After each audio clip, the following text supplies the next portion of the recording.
청년부 여러분 안녕하세요. 아무리 힘들고 어려워도 여러분 절대로 포기하지 마세요. 왜냐하면 하나님은 우리를 위해서 일하시는 것을 절대로 포기하지 않고 계시기 때문이에요. 하나님은 우리가 은혜에 충만할 때에도 일하고 계시지만 또 반대로 우리가 앞이 캄캄하고 허덕이고 넘어져 있을 때에도 여전히 우리를 위해서 일하고 계시기 때문이에요. 이스라엘의 하나님은 밤이나 낮이나 졸지 아니하신다라고 했잖아요. 그런데 우리는 연약하기 때문에 누구에게나 임계점이라는 게 있죠. 이 임계점이 넘어서게 되면 마음에 좌절이 찾아오고 무력함이 찾아오죠. 내가 아무리 넘으려고 해도 도저히 넘지 못하는 인생의 벽을 만나게 됐을 때 그때 우리는 좌절감을 맛보게 됩니다. 또 무력해지게 되고 어떤 열심도 낼 수 없게 되고 다 포기하게 되죠. 하지만 우리가 기억해야 될 것은 나는 포기해도 하나님은 절대로 나를 포기하지 않으신다라고 하는 거예요. 구약성경 열왕기상에 보면은 시돈 땅에 사르밧이라고 하는 동네에 어느 한 과부가 나와요. 이 과부는 아들하고 단둘이 살았는데 집이 엄청 찢어지게 가난했습니다. 먹고 살기가 너무너무 힘들어서 마지막 남은 식량, 밀가루 한 줌 그거 가지고 아들하고 같이 요리를 해서 먹고 같이 죽을 생각이었어요. 그런데 그때 하나님께서 엘리야 선지자를 시키셔서 그 사르밧 과부한테 찾아가게 만듭니다. 그리고 그 밀가루 한 줌 그거를 먹지 말고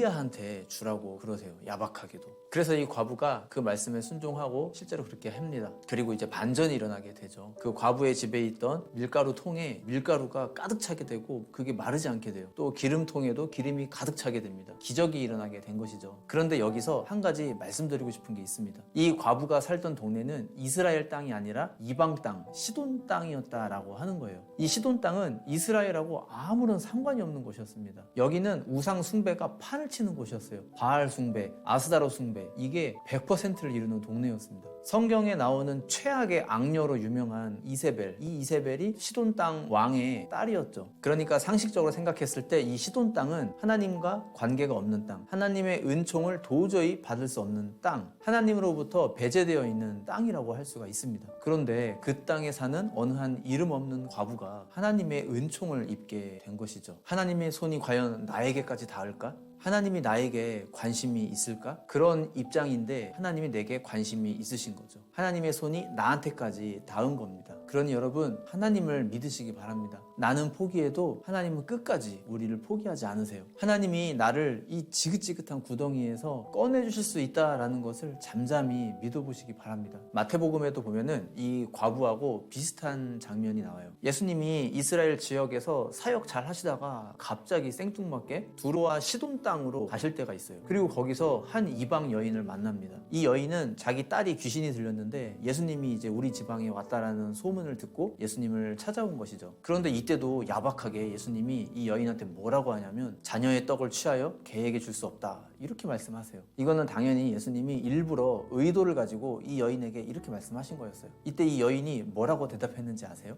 예수님이면 다 해요? 나 이거 원참 더러워서 에이 퇴퇴퇴 하고 돌아선 게 아니고 주여 옳습니다. 하지만 개들조차도 주인의 밥상에서 떨어지는 부스러기라도 먹을 수 있지 않습니까? 이렇게 얘기를 합니다. 예수님이 그 얘기를 기다리신 거예요. 그제서야 예수님이 여인아 너의 믿음이 참 크다. 너의 소원대로 될 것이다. 이렇게 말씀해 주시죠. 그리고 실제로 그 여인의 딸이 고침받게 됩니다. 이 두 이야기에 공통점이 있어요. 둘 다 하나님의 은총을 받기에 멀리 있는, 은총을 받기 힘든, 하나님과 멀리 떨어진 사람들이었다라고 하는 거예요. 또 둘 다 가정에 비참한 문제가 있었다라는 것도 있고요. 둘 다 하나님이 일부러 거기까지 찾아갔다라고 하는 점도 있습니다. 그리고 둘 다 겸손했다라는 점도 있습니다. 그러니 여러분 오늘 이 두 가지만 꼭 기억하시면 좋겠습니다. 한 가지는 하나님이 절대로 우리 인생을 포기하지 않으신다라고 하는 것과 또 한 가지는 비천함 속에서 우리가 겸손함을 잃지 말아야 된다라고 하는 겁니다. 하나님 앞에서의 겸손함입니다.